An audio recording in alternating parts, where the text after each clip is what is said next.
नमस्कार, स्वदेश एजेंडा देख रहे हैं आप और मैं हूं आपके साथ राखी। देखिए, आज एक बहुत महत्वपूर्ण बात है। उत्तर प्रदेश में जिस तरीके से धर्म और जाति की सियासत का बोलबाला है, जब भी चुनाव की बात होती है तो सत्ता पाने की चाहत में वोटों के ध्रुवीकरण के लिए सियासी दल धर्म को अपना हथियार बना लेते हैं और उसी मुद्दे को हवा देकर वोटर्स को अपने पाले में करने की कोशिश करते हैं। हमें यहाँ ये समझना पड़ेगा कि लगातार ये जो एक विवाद आई लव मोहम्मद से शुरू हुआ, ये होते होते आज कहाँ पहुंचा।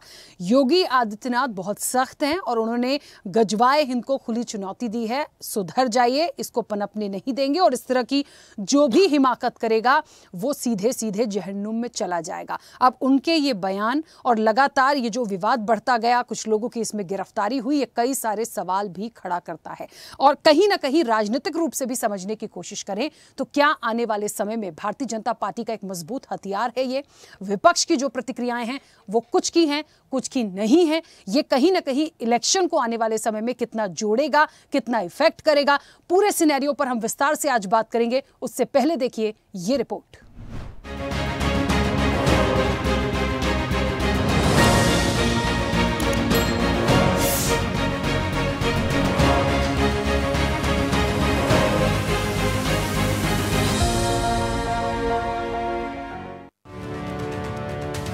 उत्तर प्रदेश में धर्म और जाति की सियासत का बोलबाला है। जब भी चुनाव की बात होती है तो सत्ता पाने की चाहत में वोटों के ध्रुवीकरण के लिए सियासी दल धर्म को अपना हथियार बना लेते हैं और उसी मुद्दे को हवा देकर वोटर्स को अपने पाले में करने की कोशिश करते हैं। हालांकि यूपी में अभी विधानसभा चुनाव दूर है, लेकिन मुख्यमंत्री योगी आदित्यनाथ खुलकर हिंदुत्व की पिच पर खेल रहे हैं। मुख्यमंत्री योगी आदित्यनाथ की दंगा करने वालों और हिंसा फैलाने वालों को खुली चेतावनी है। योगी ने कहा कि देश के भीतर रहकर गजवाए हिंद का सपना देखा तो सीधे जहन्नुम का टिकट काट दिया जाएगा। देर सवेर ऐसे लोगों का हाल छांगुर बाबा जैसा ही होगा।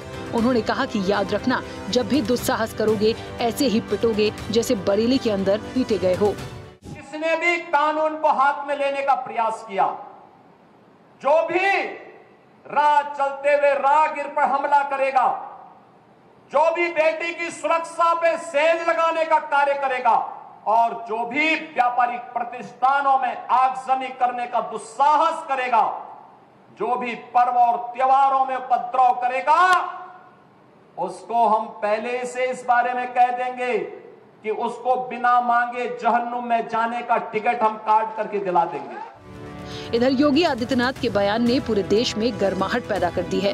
विपक्ष का कहना है कि बीजेपी वोट चोरी और असल मुद्दों से लोगों का ध्यान भटकाने और सांप्रदायिकता फैलाकर यूपी का माहौल बिगाड़ने की कोशिश कर रही है। वहीं बीजेपी योगी के बयान को देश प्रदेश की सुरक्षा और संविधान के साथ जोड़ रही है। सरकार के जो कृत्य करने वाले लोग थे, सरकारें उनके साथ खड़ी रही है और इसी कारण प्रदेश दंगाइयों के हवाले रहा उनके समय में। लेकिन हमारे लिए गर्व की बात है कि हमारी सरकार ने योगी जी के नेतृत्व में इस पर बेहतर काम किया है। जो दोषी हैं, जो अपराधी हैं, जो अनैतिक कामों में सम्मिलित हैं, उन सबके खिलाफ बगैर किसी भेदभाव के कार्रवाई की जाएगी। जो मोदी जी के माथे पर जाके चिपक गया है, उस वोट चोरी को ये उसको धुंधला करना चाहते हैं इश्यूज बनाकर, और पूरे प्रदेश के अंदर, देश के अंदर ये नफरती भाषा जो बोल रहे हैं इसको आगे बढ़ाना चाहते हैं, दंगा कराना चाहते हैं। और जिस तरह ये कह रहे हैं कि उनको दोज़ख का टिकट देंगे, ये अहंकार बोल रहा है। अहंकार बहुत दिन चलता नहीं है। देश का संविधान है, संविधान के मुताबिक काम होना चाहिए, लेकिन इसको इसमें कंट्रोवर्सी पैदा की जा रही है और एक कंपटीशन हो गया है। Mister Yogi Adityanath is known for making such provocative statements, such statements which instigate polarization of the people in the state of Uttar Pradesh. Where is law and order in Uttar Pradesh? What are things happening in Uttar Pradesh? People are watching. Mr. Adityanath should think over. UP की सियासत का ऊंट किस करवट बैठेगा ये तो आने वाले विधानसभा चुनाव में साफ हो जाएगा। लेकिन योगी आदित्यनाथ जिस तरह से सियासी पिच पर गुगली फेंक रहे हैं, उससे तमाम विरोधी दलों के नेताओं की नींद जरूर उड़ गई है। स्पेशल रिपोर्ट, स्वदेश न्यूज।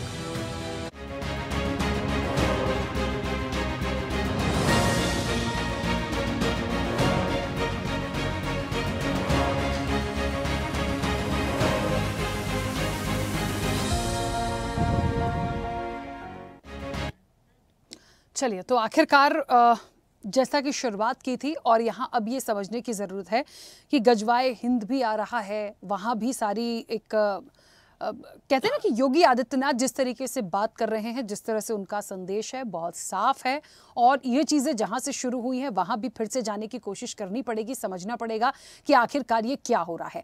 अब यदि और डिटेल में जाएं तो आने वाले समय में इलेक्शन होगा। देखिए, विपक्ष को ये लगता है कि आप इस तरीके की बातें कर रहे हैं, आप धमकी भरी बातें करते हैं, तो देखिए कोई चुप नहीं बैठेगा। हमें इस चीज़ को समझना पड़ेगा कि इस तरह की एक्टिविटी क्यों हुई, किसने शुरुआत करी, कहाँ से आई। तो बहुत सारी चीज़ें हैं, और अब जो बयान है वो कितना जो कहा जा रहा है वो करके दिखाएंगे, क्योंकि आई लव मोहम्मद और बाकी चीज़ों के बाद आई लव बुलडोज़र भी हुआ, और योगी आदित्यनाथ जिस तरीके से काम करते हैं वो हमें समझना पड़ेगा कि कह रहे हैं तो फिर करेंगे भी। लेकिन ये गजवाए हिंद कहाँ से चला आ रहा है, ये सारी चीज़ें क्यों बढ़ रही हैं, ये क्यों स्टॉप नहीं होता, और इसका आने वाले समय में प्रभाव, ये बहुत सारी चीजें हैं जिस पर विस्तार से चर्चा करेंगे। हमारे साथ मेहमान जुड़े हैं। सबसे पहले आपका परिचय करा दें। भारतीय जनता पार्टी का पक्ष रखेंगे अश्वनी शाही। अश्वनी जी, बहुत स्वागत चर्चा में जुड़ने के लिए। कांग्रेस का पक्ष रखेंगे अनिल शर्मा। अनिल जी, आपका भी बहुत स्वागत है। समाजवादी पार्टी का पक्ष रखने के लिए रविंद्र प्रताप सिंह हमारे साथ जुड़ेंगे अब से कुछ देर में। रविंद्र जी, आपका भी बहुत स्वागत है। हिंदू धर्मगुरु हैं चंद्रांशु महाराज, वो भी अब से कुछ देर में हमारे साथ जुड़ेंगे, उनका भी स्वागत है। मुस्लिम स्कॉलर हैं सूफी मोहम्मद कौसर हसन मजीदी। कौसर हसन मजीदी जी, आपका बहुत स्वागत है। राजनीतिक विश्लेषक हैं नवीन दुबे। नवीन जी, आपका भी बहुत स्वागत है। और स्वदेश न्यूज़ के channel head RP Srivastava ji हमारे साथ जुड़े हैं। आरपी श्रीवास्तव जी, आपका भी बहुत स्वागत है। चर्चा की शुरुआत सबसे पहले अश्वनी जी जुड़े हैं हमारे साथ। ठीक है, चर्चा की शुरुआत अश्वनी जी से करेंगे। अश्वनी जी, मुझे सुन पा रहे हैं? जी, आवाज आ रही है आपकी। अश्वनी जी, क्योंकि गजवाए हिंद पर एक करारा वार प्रहार जिसको कहते हैं, और समझ रहे हैं आपकी मतलब जहन्नुम में भेजने की जो बातें हो रही हैं, और योगी जी ने जिस तरीके से चेतावनी दी है, उन्होंने कहा कि नहीं सुधरेंगे तो जिस तरीके से बरेली में पिटे हैं उसी तरह से चीज़ें की जाएंगी। ये देखिए, मैसेज यदि कोई गलत करता है या दंगा भड़काने की कोशिश करता है, ये सारी चीज़ें ठीक हैं, आप बोल रहे हैं, आपकी जिम्मेदारी है, लेकिन इसका जो मैसेज है जो पब्लिक डोमेन में और विपक्ष की तरफ जाता है वो इस तरीके से जा रहा है कि एक धमकी नहीं दी जानी चाहिए। कार्रवाई अपनी जगह है, धमकी अपनी जगह है, ऐसा क्यों? तो वो सामने दिख रहा है कि किस तरीके से बगैर किसी सूचना के, बगैर किसी परमिशन के हजारों लोग नमाज पढ़ने जाते हैं, और उसमें के बाद से वो सीधा जाकर एक जगह पर जाना चाहते हैं, खास जगह पर, तो पुलिस प्रशासन रोकता है तो पत्थर चलाते हैं। आई लव मोहम्मद कहने पर किसी को कोई एतराज नहीं है। आई लव जो है नबी का की शान में गुस्ताखी करने का किसी का कोई इरादा नहीं है, लेकिन पत्थर चलाने के लिए किसने कहा? प्रोसेशन निकाल रहे हैं, उसमें परमिशन लेंगे नहीं, तो भाई धमकी का मतलब ये नहीं होता है। पुलिस प्रशासन जो है, 30 से ऊपर पुलिस वाले जख्मी हुए हैं। किसी भी राजनेता का उत्तर प्रदेश के या केंद्र के कोई आया, उनके भी परिवार हैं, उनके लिए भी संवेदना होनी चाहिए। अखिलेश यादव का कोई बयान आया, राहुल गांधी का कोई बयान आया, किसी नेता का कोई विपक्ष के कोई बयान आया हो तो बताइए। तो इन आतताइयों को जो ये काम कर रहे हैं, और मैं तो कहूंगा कि ये जितने भी देश में ये तौकीर रजा की तरह मौलाना है, ये भड़काने का काम कर रहे हैं, और उन मासूमों के हाथ में पत्थर पकड़ाने का काम कर रहे हैं जिनके हाथों में किताबें होनी चाहिए, कलम होनी चाहिए। तो ये जरूर ये आतताई है हर जगह, जहां भी देखिए। गजवाए हिंद की बात आपने शुरू किया, पीएफआई का जो है फुलवारी शरीफ में जो सेंटर हुआ करता था, वहां पर 15,000 लड़ाकों को तैयार किया गया था देश में गजवाए हिंद फैलाने के लिए। दानिश नाम का आदमी उसको वहां कंट्रोल करता था, और कांग्रेस की सरकार रहती है, वो कोटा में उसी पीएफआई को परमिशन देती है जुलूस निकालने की। तो गजवाए हिंद का सपना वो साकार करना चाहते हैं। यहाँ पर समाजवादी पार्टी का सांसद संभल में दंगा भड़काते हुए मुकदमा दर्ज है उसके ऊपर। तो ये देखिए ना किस तरीके की चीजें हो रही हैं। जिस तरीके से अगर आई लव मोहम्मद पर किसी को एतराज हो, या कहीं उसके लिए मुकदमा दर्ज हुआ हो, या उस बैनर को किसी ने फाड़ा हो, तो कोई बताए ना क्यों गांधीनगर में हिंदुओं के पंडाल को जला दिया जाता है, उनके घरों को जला दिया जाता है। ये आतताई नहीं है तो क्या है? तो इनकी भाषा यही है, ये कोई धमकी नहीं है। उत्तर प्रदेश में कानून पास है, अगर ये इसके बाद भी इस कानून का अवपालना नहीं कर रहे हैं तो इनकी यही स्थिति है कि इनको पुलिस जो है अपने लॉ एंड ऑर्डर का पालन कराएगी और उत्तर प्रदेश में न कर्फ्यू लगने देगी और न इनको बदमाशी करने देगी। त्वरित गति से कार्यवाही हुई, 17 के बाद कोई कर्फ्यू कहीं नहीं लगा। जी ठीक है अश्विनी जी, वापस आऊंगी। कांग्रेस का पक्ष रखने के लिए हमारे साथ पवन डोंगरे जी जुड़े हैं। पवन जी बहुत स्वागत आपका भी। मेरी आवाज पहुंच रही है? पवन जी मुझे सुन पा रहे हैं? अनम्यूट करिएगा। चलिए शायद मेरी आवाज नहीं पहुंच रही है। रविंद्र जी मुझे सुन पा रहे हैं? नहीं आ रही आवाज मैम, आपकी आ रही। अच्छा ठीक है, क्योंकि मुझे आपकी आवाज नहीं आ रही थी, मुझे लगा आपने म्यूट किया हुआ है। अच्छा। रविंद्र जी, ये कहा जा रहा है, अभी भारतीय जनता पार्टी ने यहाँ भी कहा और लगातार जो देखा जा रहा है, आई लव मोहम्मद से शुरू हुआ विवाद उत्तर प्रदेश में एक ऐसी तस्वीर बन गया अब जो अच्छा तो नहीं है। देखिए हिंसा हो जाना, मारपीट हो जाना, किसी का सर फोड़ देना, इस तरह की चीजें करना, सामाजिक सौहार्द तो बिगड़ता ही है और अच्छा मैसेज नहीं जाता। अब क्योंकि योगी आदित्यनाथ सख्त हुए, उन्होंने पहले ही कहा था, मौलाना शायद भूल गए हैं कि सत्ता किसकी है, प्रशासन किसका, और अब गजवाए हिंद आ गया, उसको लेकर भी उन्होंने कहा। भारतीय जनता पार्टी का साफ स्टेटमेंट है कि यदि आई लव मोहम्मद से परेशानी नहीं थी, परेशानी इस चीज से थी कि पत्थरबाजी क्यों हुई, इस तरीके से दंगा भड़काने की कोशिश क्यों हुई, और जो पुलिस वाले घायल हुए, जो लोग घायल हुए, इसकी भरपाई कौन करेगा, और विपक्ष चुप क्यों है, क्यों अखिलेश यादव कुछ नहीं बोले, क्यों राहुल गांधी कुछ नहीं बोले, और क्या वो लोग नहीं रहते, क्या उनकी जिम्मेदारी नहीं है। और बशर्ते यहाँ पे सबसे बड़ी बात है कि जो पूरा विपक्ष है वो क्वेश्चन मार्क योगी आदित्यनाथ के ऊपर ही लगा रहा है कि धमकी भरे लिहाज में बात करते हैं। सबसे पहले ये योगी आदित्यनाथ की फ्रस्ट्रेशन है। 8 साल रहे हैं, कुछ भी नहीं कर पा रहे हैं। आज तक उत्तर प्रदेश के इतिहास के सबसे असफल मुख्यमंत्री हैं, झूठे मुख्यमंत्री हैं। 40 लाख करोड़ की बात करते थे, भूल गए। अब आते हैं, एक कहानी सुनाएंगे छोटी सी बस। ये जो भारतीय जनता पार्टी की राजनीति स्पष्ट करेगी। 1991 मुख्यमंत्री कल्याण सिंह, स्थान पीलीभीत, 10 सिख तीर्थयात्रियों को भयंकर खालसा आतंकवादी कह के मार दिया जाता है।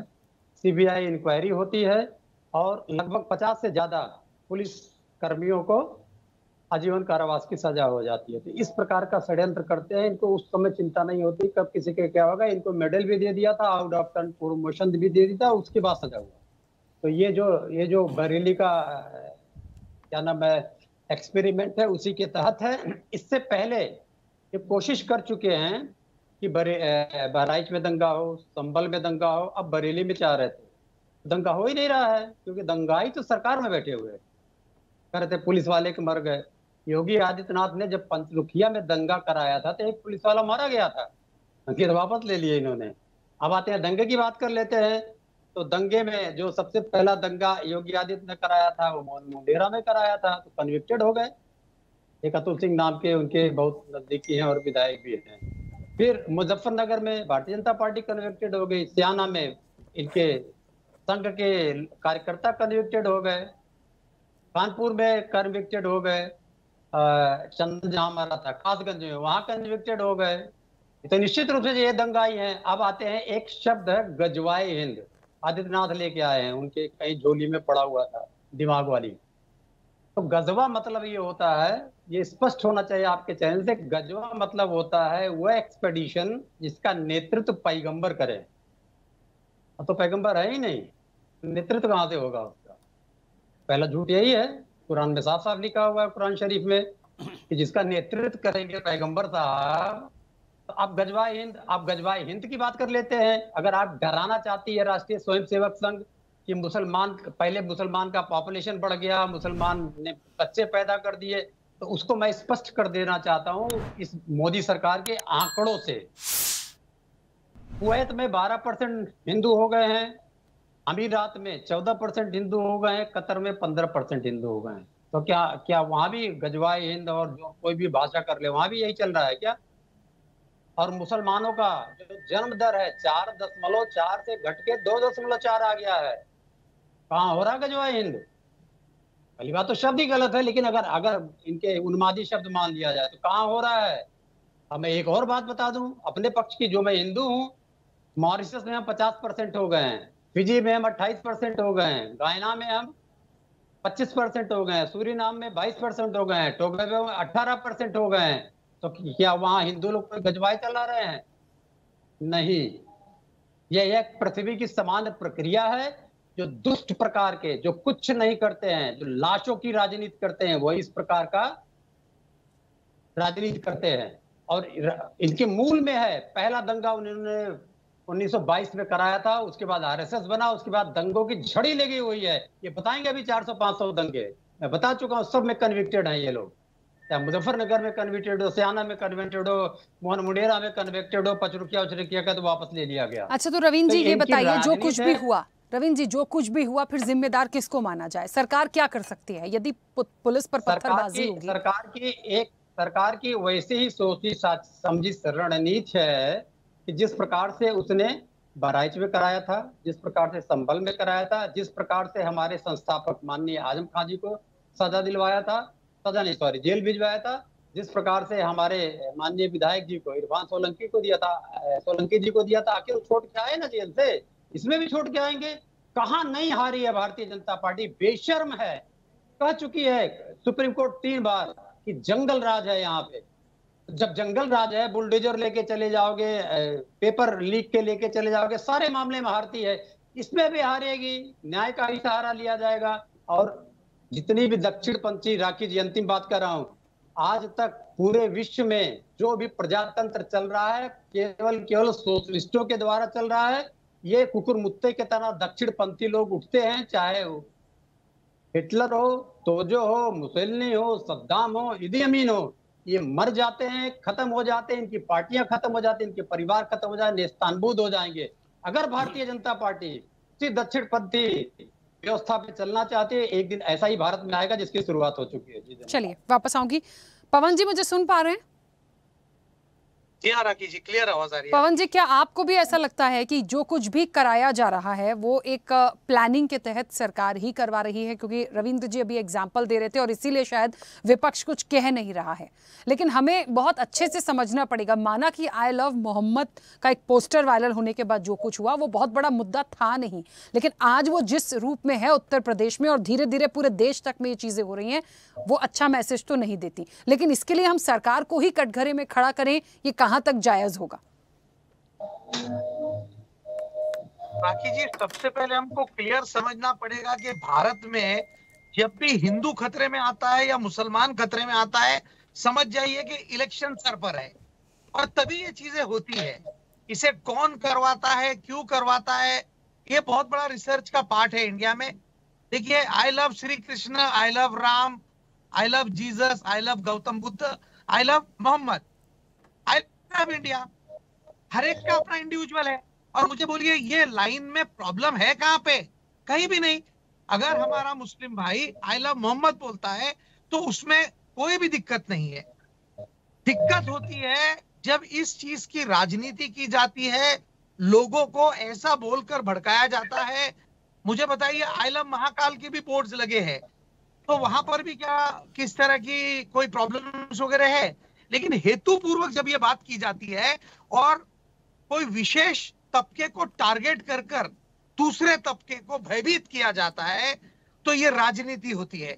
और ये राजनीति वो लोग करते हैं जिन्हें भारत में अनरेस्ट निर्माण करना है, जिन्हें भारत के नागरिकों को डरा के रखना है ताकि वोट की राजनीति उनको मिले। जब वोट की राजनीति उनको मिलेगी, एक तबका विशेष अगर डरेगा तो वो डर के मारे, भय के मारे चुनाव के अंदर डर से वोट डालेगा, सूझबूझ से वोट नहीं डालेगा। और ये राजनीति ने आज तक कई बार कौन सी पार्टी को जिताया है देश में सबको अच्छी तरीके से मालूम है। कौन देश को विभाजित करना चाह रहा है ये अच्छे से पता है। प्रॉब्लम तब आती है जब लोग घबराकर एक मेक पर पत्थर मारना शुरू कर देते हैं। और ये हालात पैदा करने वाले जो लोग होते हैं वो ऐसे राजनीतिक लोग होते हैं जो चाहते हैं कि ऐसे हालात पैदा हो ताकि देश में वोट पटने की, पटेंगे तो कटेंगे। ये कहां से आ रहा है सब? ये सारी चीजें भारत में लोगों को भयभीत करने के लिए है, उन्हें डराने के लिए है और डर के आड़ में उनके वोट अपने पल्ले में डालने के लिए है। अभी जनता भी समझ चुकी है, जब भी हिंदू खतरे में आता है, जब भी मुस्लिम खतरे में आता है, देश में चुनाव आ जाता है। अभी बिहार का चुनाव है, मुद्दा उत्तर प्रदेश में खड़ा होगा और इसे बिहार में भुनाया जाएगा, पूरे भारत में भुनाया जाएगा। तो ये सारी चीजें भारत का हर नागरिक समझ रहा है। आज परिस्थिति क्या है, अलग अलग प्रांतों के अंदर किस तरीके की प्रॉब्लम आ रही है, वो चीजों के ऊपर कोई बातचीत नहीं होगी। महाराष्ट्र में कई ऐसे हमारे स्टेट, यहाँ पर हमारे जिले हैं जो किसान पूरी तरीके से पानी में डूब गए, दिवाली सर पर है, उनका दिवालिया निकल चुका है, कोई दिवाली मनाएगा नहीं, ऐसी परिस्थिति निर्माण हो गई। इन बातों पर चर्चा नहीं होगी, लेकिन हिंदू खतरे में है, मुस्लिम खतरे में है, I love Mohammad, I love Mahakal, ये मुद्दे खड़े कर कर लोगों का ध्यान भटकाया जाएगा।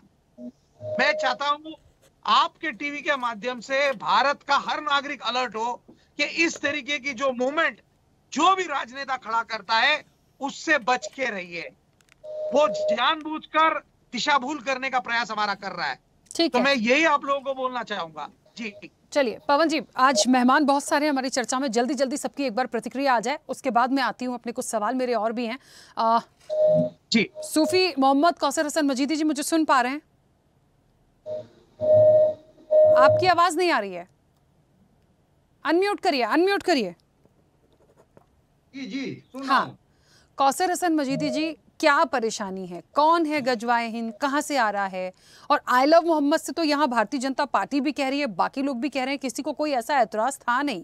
कौन था इसके पीछे? और फिर सबसे बड़ी बात, तौकीर रजा की जिस तरीके से गिरफ्तारी हुई है, उनके भी बयान क्या सही थे? कुछ तो किया आपने, क्यों एक जुलूस के रूप में आप निकले, क्यों पत्थरबाजी की गई, क्यों आपने ऐसा बयान दिया जिसके चलते आपको सलाखों के पीछे डाला गया या फिर करवाया गया? बहुत सारी चीजें, देखिए हर पहलू पे बात करना जरूरी है। धन्यवाद राखी जी, और मैं आपसे गुजारिश ये करना चाहता हूं कि मैं सिर्फ यही स्टेटमेंट इस वक्त दे पाऊंगा, उसके बाद मैं क्षमा चाहूंगा, डिबेट छोड़ना पड़ेगी, मुझे एक आवश्यक काम के लिए निकलना है जी। और मैं आपके सारे सवालों का जवाब दूंगा, कोशिश करूंगा कि बात पूरी हो जाए। देखिए, ये जो मामला शुरू हुआ, ये कानपुर का मामला है, जहां से ये शुरुआत हुई, और मैं कानपुर का ही रहने वाला हूं। पुलिस ने एक FIR दर्ज की थी, मुकदमा अपराध संख्या 374 सन 2025, थाना रावतपुर, जिला कानपुर नगर। FIR में जो जिक्र किया गया है, इसमें जिक्र किया गया है कि किसी कुन्नू कबाड़ी ने 12 वफात के त्योहार के मौके पर अपने दरवाजे पर आई लव मोहम्मद का बैनर लगाया था। उस बैनर को पुलिस ने नई परंपरा माना। अब सवाल इस बात का उठता है, यहीं से बात शुरू होती है, सवाल इस बात का उठता है कि पुलिस ने इसको नई परंपरा क्यों माना? क्योंकि जिस थाना क्षेत्र का ये मामला है, इसी थाना क्षेत्र में पिछले कई त्योहारों से, कई वर्षों से, 12 वफात हो या मुहर्रम हो, इन त्योहारों में आपत्तिजनक कार्रवाइयां हुई, नारेबाजी हुई, पुलिस ने लगातार कार्रवाई की। तो चूंकि पुलिस प्रशासन कोई भी त्योहार हो उसमें बड़ा दबाव में रहता है, प्रशासन ने उस वक्त इसको इतना दबाव में लेते हुए उन्होंने इसको जो है वो नई परंपरा मानते हुए इस FIR को दर्ज कर लिया। जब ये FIR दर्ज हो गई तो जो भी कट्टरपंथी तत्व हैं, चाहे इधर की राजनीति करने वाले हों चाहे उधर की राजनीति करने वाले हों, इन कट्टरपंथी तत्वों ने इस मामले को इतना तूल दिया कि पूरे देश में, पूरे हिंदुस्तान में ये मैसेज को धीरे धीरे वायरल करना शुरू किया गया कि पैगंबर साहब का नाम लेने पर और उनसे मोहब्बत करने पर यह मुकदमा दर्ज कर दिया गया है। चूंकि एक मुसलमान के लिए यह जरूरी है कि वो अल्लाह को एक माने और पैगंबर मोहम्मद मुस्तफा सल्लल्लाहु ताला अलैहि वसल्लम से अपनी दिलो जान से ज्यादा मोहब्बत करे। तो जिस तरीके से इसको वायरल किया गया मैसेज को, इस मैसेज को वायरल करने के बाद लगातार राजनीति करने वाले लोगों ने अपनी राजनीति की और उत्तेजना उत्पन्न करते हुए नौजवानों को सड़कों पर लाने का काम किया गया। और जिनकी बात आप कर रही हैं, जिन तथाकथित मौलाना की बात कर रही हैं, इन्होंने कोई नया काम नहीं किया। उत्तराखंड के हल्द्वानी में पिछले साल जो वहां पर जो घटना हुई थी मदरसे की, उसके बाद इन्होंने विवादित बयान दिया था, फिर इन्होंने जो है वो एक और महाभारत का चैलेंज दिया था। ये लगातार, और इस पर ये बयानों के बाद FIR तो हुई, लेकिन इन मौलाना के खिलाफ किसी प्रकार की कोई कार्रवाई नहीं की गई। लगातार इस तरीके के मामला को बढ़ाया जा रहा है, और जिस तरीके की ये बात गज़वा-ए-हिंद एजेंडे की बात की जा रही है, इसमें कोई दो राय नहीं। इस पर बाकायदा पूरी रिसर्च मौजूद है और इस पर सभी को गंभीरता, पक्ष और विपक्ष के सभी राजनीतिज्ञों को इस विषय पर गंभीरता से विचार करना चाहिए, क्योंकि सरकार आज किसी की है, कल किसी और की होगी, लेकिन ये देश और देश की आंतरिक सुरक्षा ये हमेशा ये मौजूद रहेगी।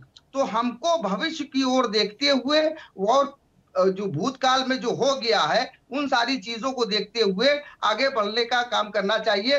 पैगंबर इस्लाम से मोहब्बत को लेकर के जो पिछली जो घटनाएं हुई या जिस तरीके से जो मामलात हुए, उन सारी चीजों को भविष्य के चश्मे से देखना चाहिए। और जहां तक ये गज़वा हिंद एजेंडे की बात है, इसमें कोई दो राय नहीं, ये पाकिस्तान प्रायोजित एजेंडा है और इसी एजेंडे पर काम किया जा रहा है और बहुत सारे तथाकथित लोग इस पर काम कर रहे हैं और ये विषय बहुत बड़ा है। एक छोटी सी डिबेट में ये चीज नहीं आ सकती है, लेकिन जिस प्रकार से ये घटना हुई, ये घटना निंदनीय है और उसके बाद इधर की हो या उधर की हो, इस पर जो राजनीति की जा रही है ये राजनीति ठीक नहीं है, ऐसी चीजें नहीं होनी चाहिए।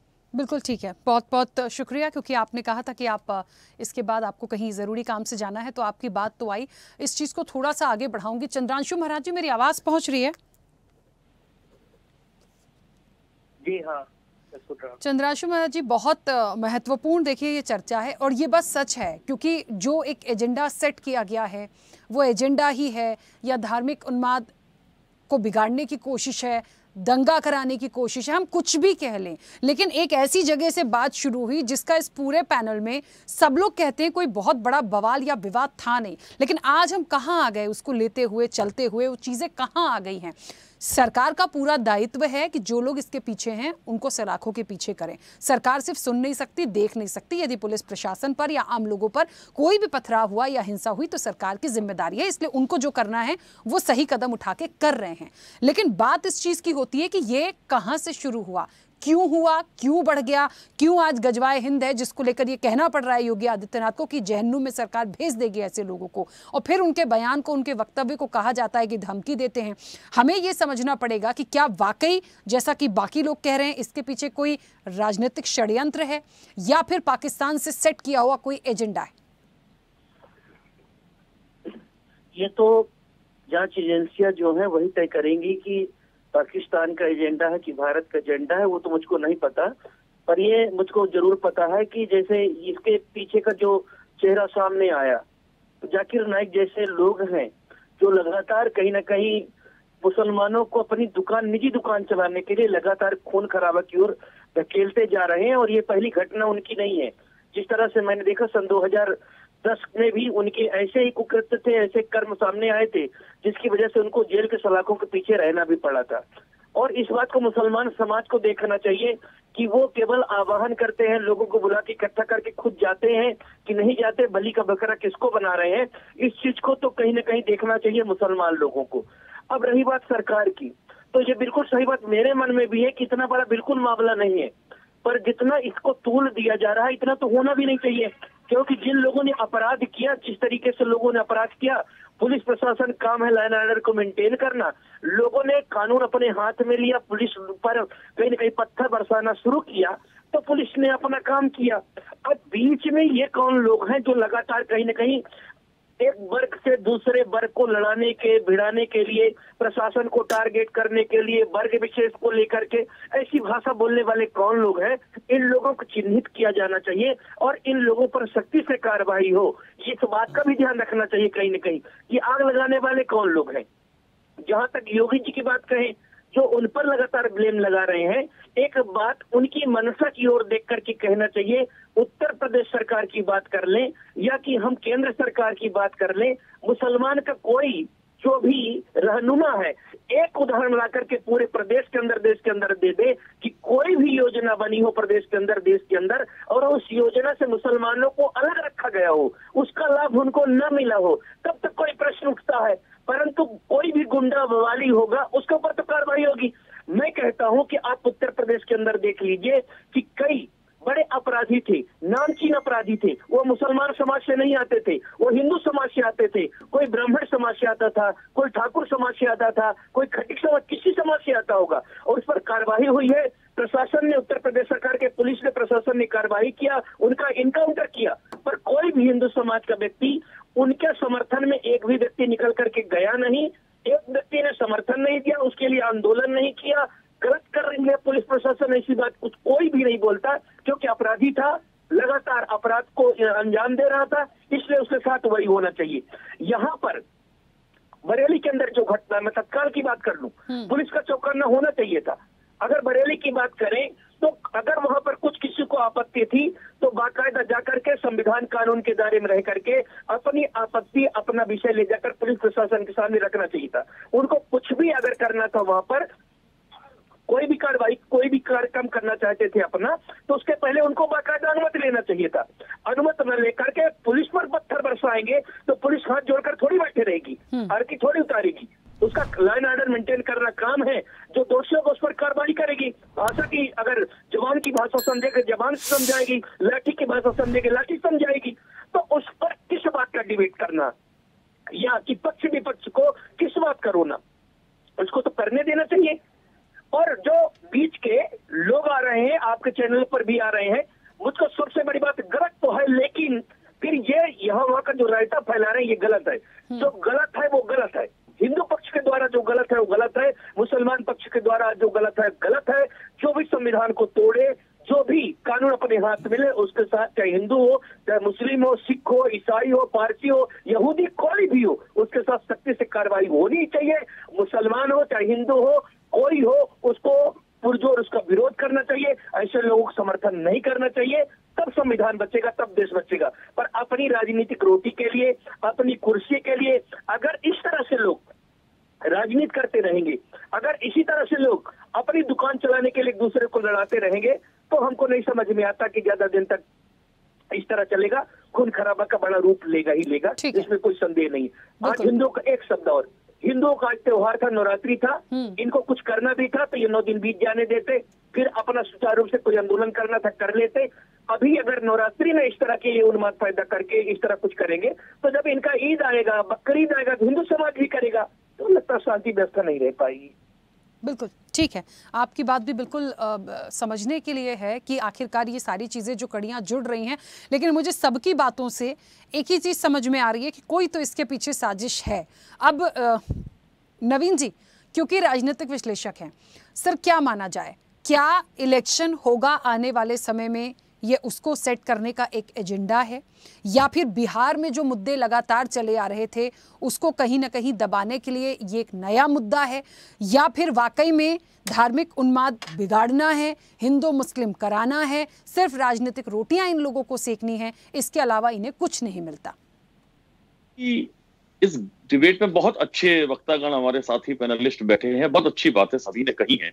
एक बात कह रहा हूं कि जो बयान योगी जी का है, एक बयान उन्होंने सदन में दिया था कि मिट्टी में मिला दूंगा, दूसरा बयान उन्होंने बाहर दिया है कि जहन्नुम भेज देंगे।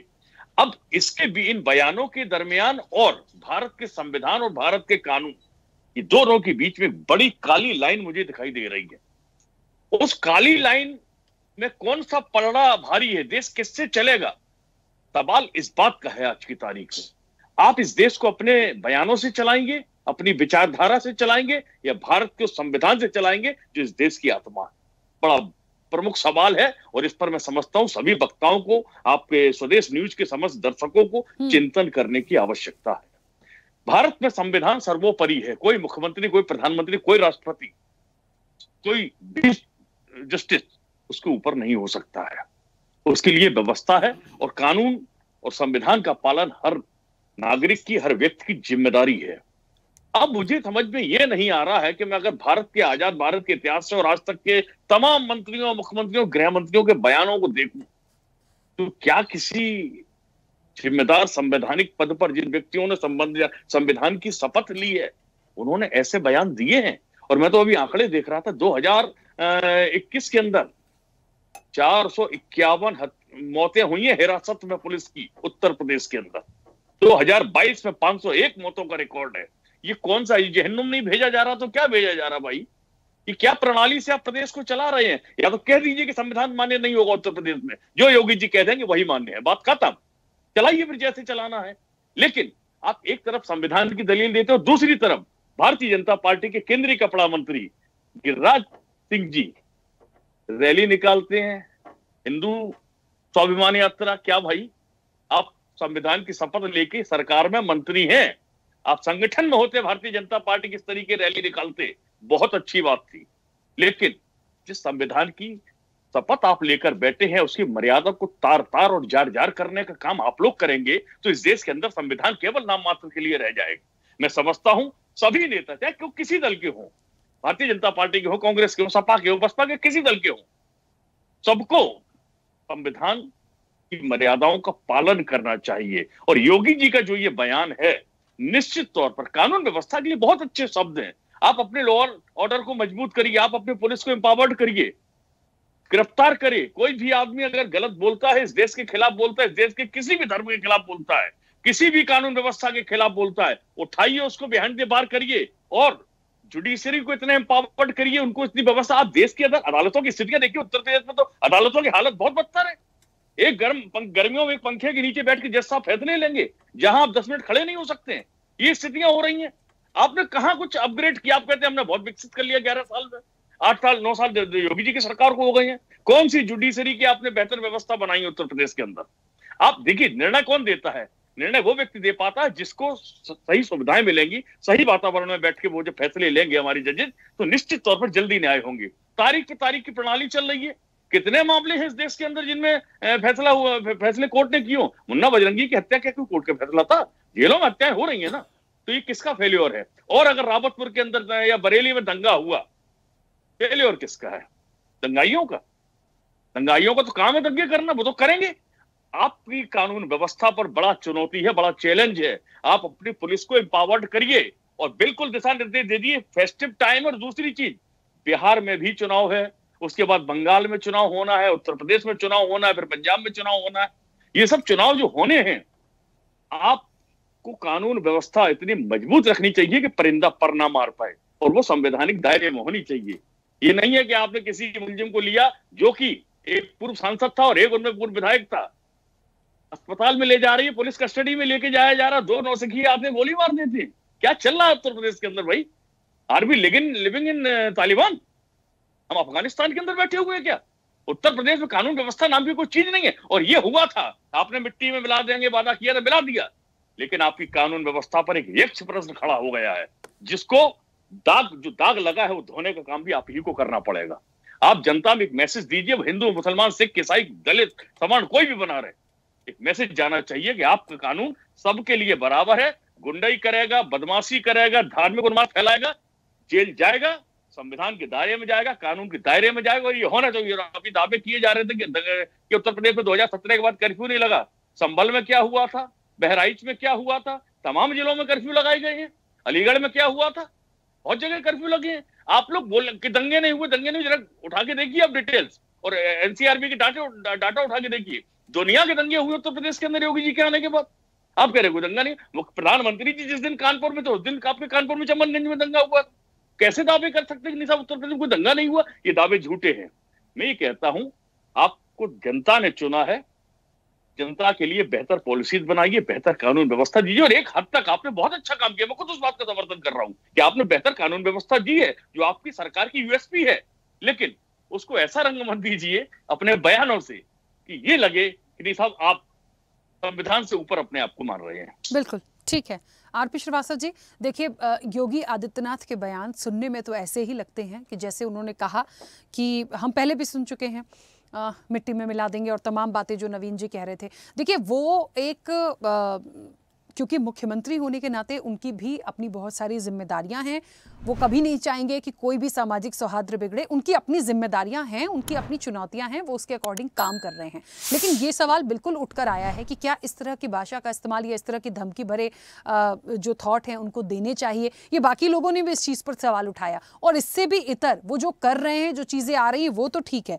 उत्तर प्रदेश में हो क्या रहा है? एक आई लव मोहम्मद से चलती हुई कहानी, एक छोटी सी चिंगारी थी, वो एक मतलब चिंगारी भी नहीं कह सकते, बाद में चिंगारी हुई जब वो वीडियो वायरल हुआ, वो आज इस तरीके से हिंसा और आगजनी में तब्दील हुई है। इससे कैसे निकलेंगे? क्या वाकई कोई एजेंडा या साजिश इसके पीछे? आप क्या मानते हैं?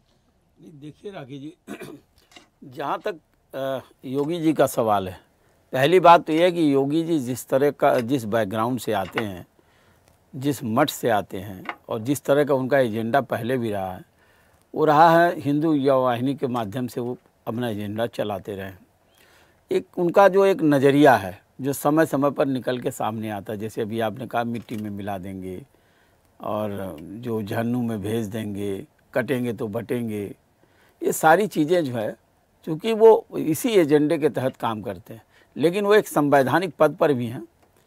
जहाँ तक बरेली के दंगे की बात है, निश्चित रूप से बरेली में अगर दंगा हुआ है और दंगाइयों ने करवाया है तो ये तो सरकार की जिम्मेदारी है, और जिसको योगी जी पूरा कर रहे हैं। उनकी सरकार ने एक काम और भी किया, लॉ एंड ऑर्डर को लेकर के सख्ती जो बरती है, तो उससे आज भी ये कहा जाता है कि कम से कम उत्तर प्रदेश में कानून का राज है, लेकिन वो कानून का राज उससे थोड़ा आगे चला जाता है।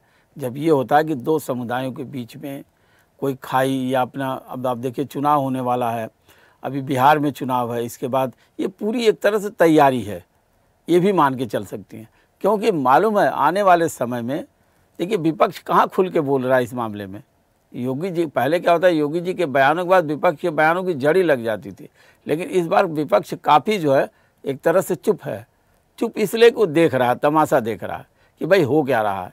भाई योगी जी अपने तौर तरीके से अगर मान लीजिए उत्तर प्रदेश सरकार को चला रहे हैं और वहाँ पर कानून व्यवस्था को कोई हाथ में न ले, तो ये तो सरकार करेगी ही करेगी। लेकिन जितने पुलिसकर्मियों पर जो है पथराव हुआ और घायल हुए, ये सब सारी चीज़ें, तो एक तैयारी पुलिस की ये भी होनी चाहिए, या उनका इंटेलिजेंस जो भी है, प्रदेश का जो खुफिया तंत्र है, उसके आधार पर कि ये जो आई लव मोहब्बत को लेकर के जो एक तरह से पोस्टर बैनर लेकर के लोग निकले और वहाँ बातचीत हुई, और उसको काउंटर उसी दिन से होने लगा। जिस दिन ये आई लव मोहम्मद आया उसी दिन तमाम जो है लोग एक्टिव हो गए, क्योंकि वो उसमें क्या देखते हैं, एक ध्रुवीकरण देखते हैं, सामाजिक ध्रुवीकरण देखते हैं, जो चुनाव के लिए बहुत ज़रूरी है। पिछले जितनी भी सरकारें बनी हैं भारतीय जनता पार्टी की, उसमें इन सब की भूमिका तो रही है एक दो भाग में, लेकिन जहाँ तक समाजवादी पार्टी का सवाल है, कांग्रेस का सवाल है, तमाम वो इसमें बच के चल रहे हैं।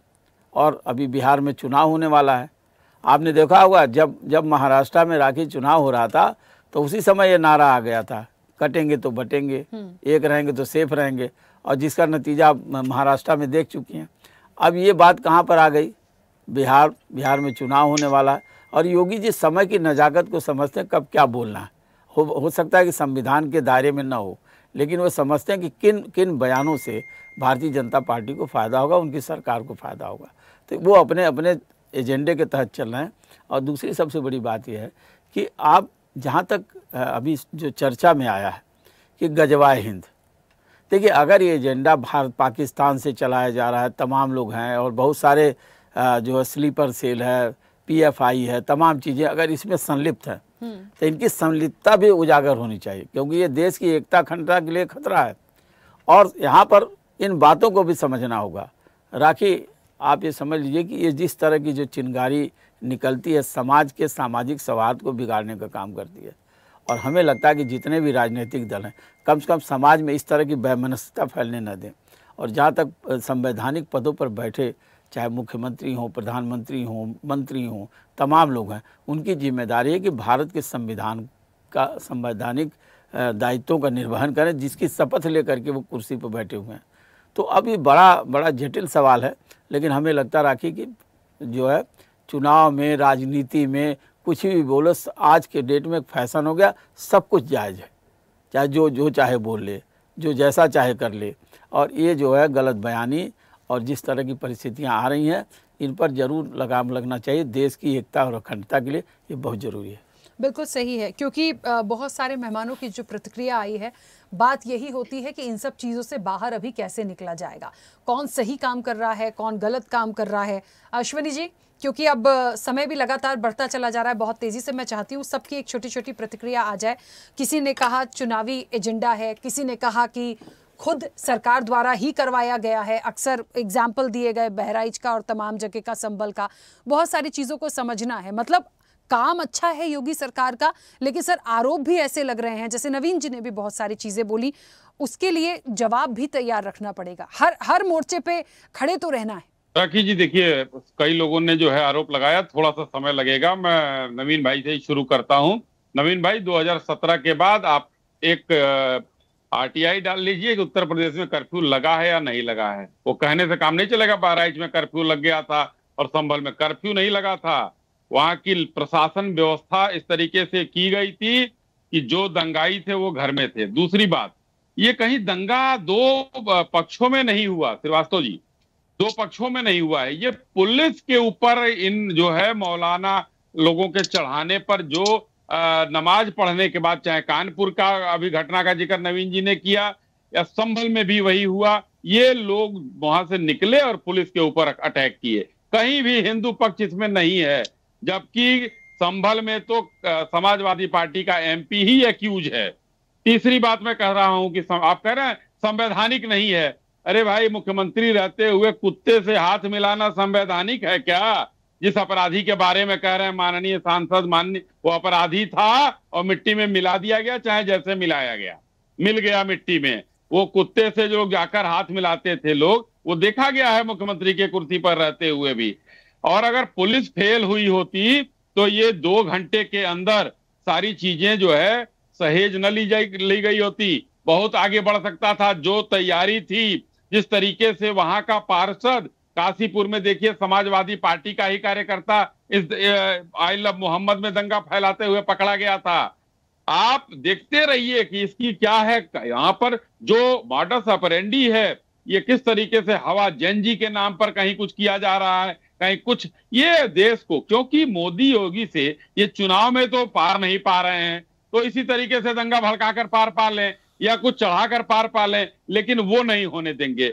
एक उदाहरण देता हूं, 2015 मार्च 2012 को जो है अखिलेश यादव जी शपथ लेते हैं मुख्यमंत्री का, और 13 में एक सवाल होता है। लोकेंद्र सिंह और हमारे जो अभी जो है इस समय सभापति जी हैं सतीश महाना जी, और अयूब साहब संत कबीर नगर से एमएलए थे, तीनों लोगों ने सवाल पूछा कितने दंगे हुए आपकी सरकार आने के बाद, तो वहां पर जवाब दिया गया कि 27 दंगे हुए। 1 साल भी नहीं बीता था पूरा, जनवरी की बात बता रहा हूं।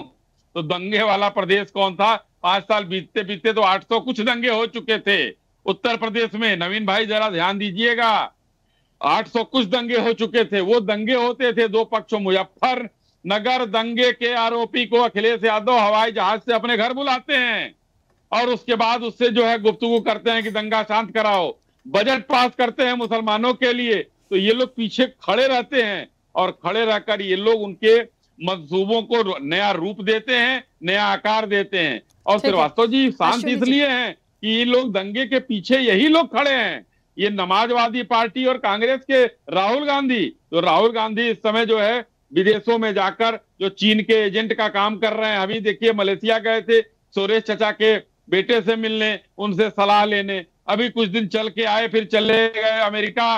क्या है ये? कौन से शिक्षाविद हैं? क्या है जो इनको बुलाया जाता है और वहां जाकर लोकतंत्र की दुहाई देते हैं? ये सब जाते हैं या तो अपना कर्ज चुकाने जाते हैं या हिंदुस्तान में दंगे कैसे भड़काएं उसका फंड लाने जाते हैं, जो भी करते हो ये। लेकिन ये विदेशी हाथों के साथ खेल रहे हैं और राहुल गांधी और बाकी इंडिया अलायंस के सदस्य जो हैं ये चाहते नहीं है कि देश स्थिर रहे। चाहे वो सीए के समय देख लीजिए, एनआरसी आया नहीं तब भी देख लीजिए, हर तरफ से देश को जलाने की साजिश इन्हीं लोगों के द्वारा की जाती है, जिसमें इन्हीं के द्वारा बनाया गया मंत्री तौकीर रजा, सपाइयों ने मंत्री बनाया था उसको, उस तौकीर रजा यहाँ पकड़ा गया है। अब आगे समझ में आएगा कि कौन कौन लड़कों के हाथ में इन लोगों ने पत्थर थमाया था। चलिए, क्योंकि समय की सीमा है, 1-1 मिनट मैं सबको दे रही हूँ, बहुत जल्दी से।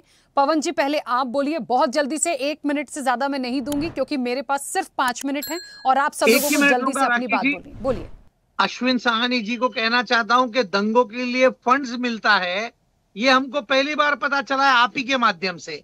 जो आप बता रहे कि राहुल गांधी जी देश विदेश में घूमते हैं, उनको फंड्स की जो आपने बात की, इसकी जानकारी तो वही व्यक्ति को हो सकती है जो दंगों के लिए शायद फंड्स लेता होगा। और आपने तो बोल दिया है कि दंगों के लिए फंड्स आता है ना? तो मुझको ऐसा लगता है कि अभी यह स्पष्ट भी है कि कौन व्यक्ति है जो देश में दंगे भड़काता है, लोगों को हिंसा करने के लिए उकसाता है। ये सब देश के सामने है।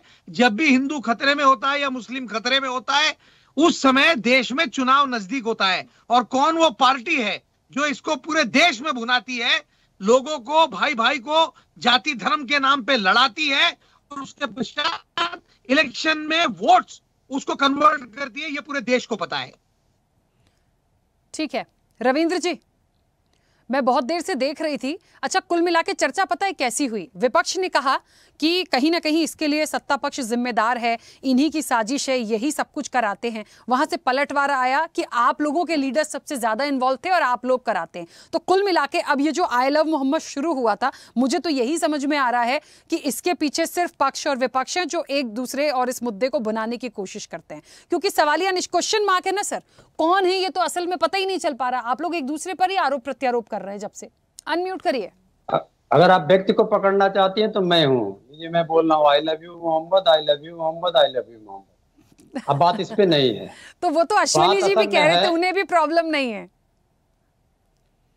नहीं, इनको सब चीज से प्रॉब्लम होती है। वो नरेंद्र मोदी ट्रेनिंग दे, शाखा में ट्रेनिंग दी जाती है, उसी का उत्तरोत्तर बढ़ते रहते हैं।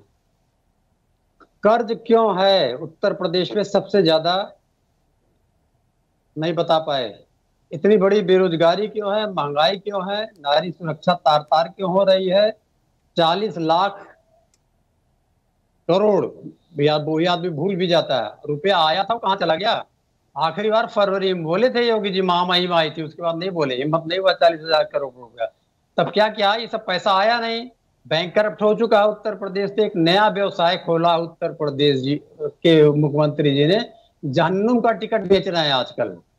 जहन्नुम का टिकट बेच के पैसा जुटाएंगे, उत्तर प्रदेश की इकोनॉमी को मजबूत करेंगे।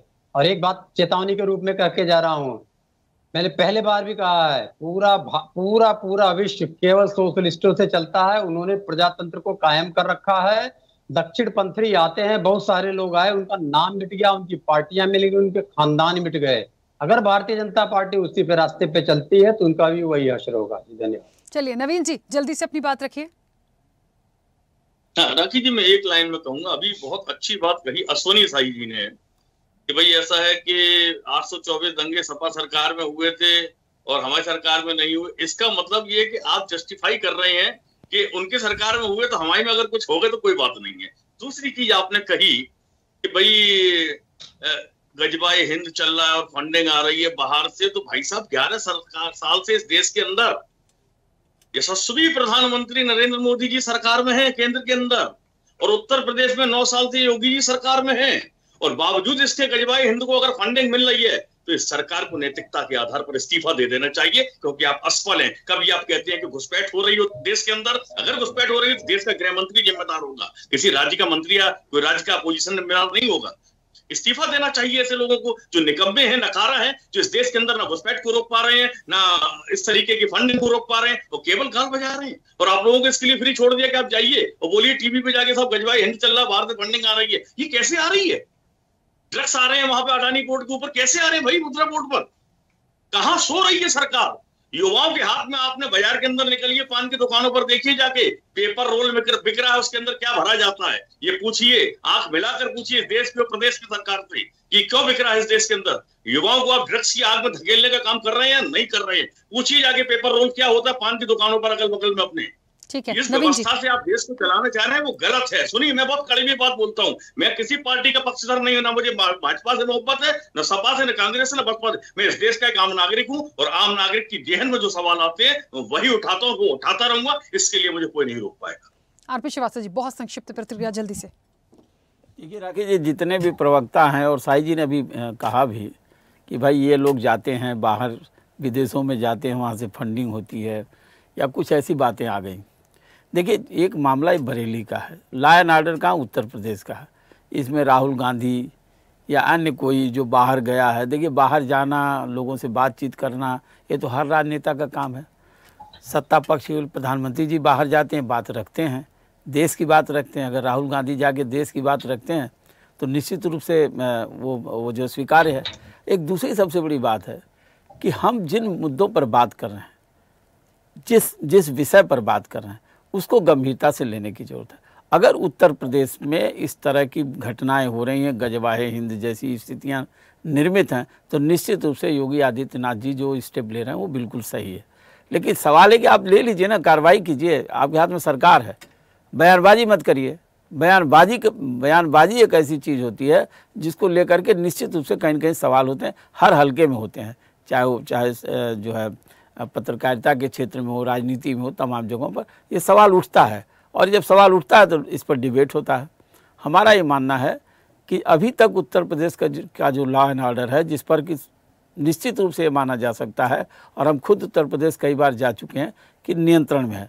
लेकिन नियंत्रण का ये मतलब नहीं कि वहाँ घटनाएं नहीं हो रही, घटनाएं भी हो रही हैं, बहुत सारी घटनाएं हैं, बहुत सारे घोषित हैं, बहुत सारे अघोषित हैं, लेकिन एक जो है व्यवस्था जरूर सामने दिखती है, जो योगी आदित्यनाथ का यूएसपी है। लेकिन इसका मतलब ये नहीं है कि अब उसको बोलते भी रहें, और जब बोल रहे हैं तो उसका क्या असर होगा, कहाँ पड़ेगा, ये तो आने वाला समय बताएगा। और योगी जी अक्सर इस तरह के विषयों पर बोलते रहे, और उनका जो एजेंडा है वो यही है, वो हमेशा हिंदू युवा वाहिनी और जो उनका मठ है उनके आधार पर उनकी वाणी और तमाम चीज़ें हैं। तो उस पर एतराज़ करना किसको कहाँ किसको इफेक्ट करती है, किस समुदाय को इफेक्ट करती है, ये समझना होगा। बिल्कुल। चंद्रांशु महाराज जी जुड़े हैं हमारे साथ। जी मैं सुन रहा हूं। हाँ, बहुत संक्षिप्त प्रतिक्रिया महाराज जी, एक कंक्लूजन निकालने की यदि कोशिश करें पूरी चर्चा से, जल्दी से अपनी बात रखिएगा।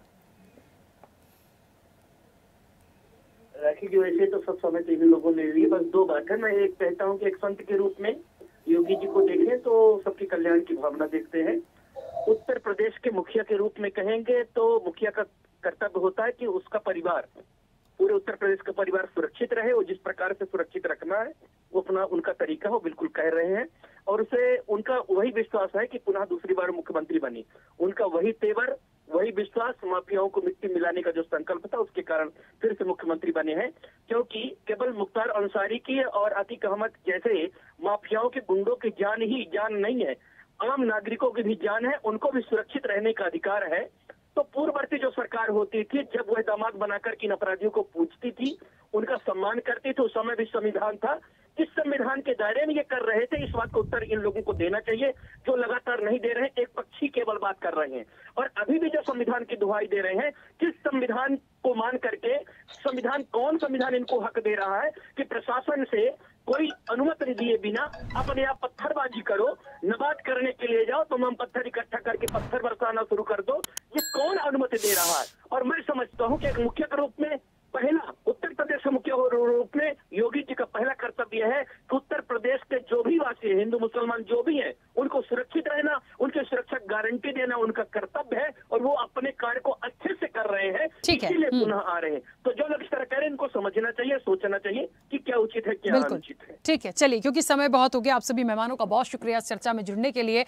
गजवाए हिंद परवार और जहन्नुम भेजेगी सरकार। देखिए, सरकार जहन्नुम भेजेगी। योगी आदित्यनाथ जिस तरीके से काम करते हैं और जिस तरह से वो बोलते हैं, उन्हें जो करना है वो करेंगे। अब बात आ रही है कि यदि वो कुछ करने की कोशिश कर रहे हैं तो उस पर सवाल ये है कि ये संवैधानिक रूप से ठीक नहीं है, उनको ऐसा नहीं करना चाहिए। यदि कुछ हो गया तो लॉ एंड ऑर्डर उनको देखना है, उनका वो मुख्यमंत्री हैं उस राज्य के।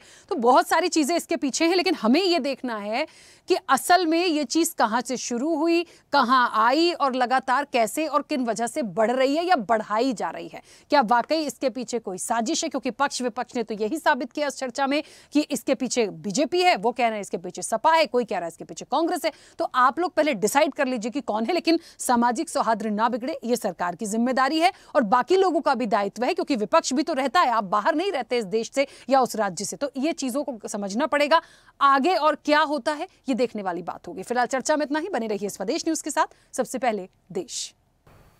ऐसे ही वीडियोस के लिए लाइक करें, शेयर करें, फॉलो करें। YouTube पर जाकर सब्सक्राइब कर बेल आइकन दबाना ना भूलें और ताजा अपडेट्स के लिए स्वदेशलाइव.com पर जरूर जाएं।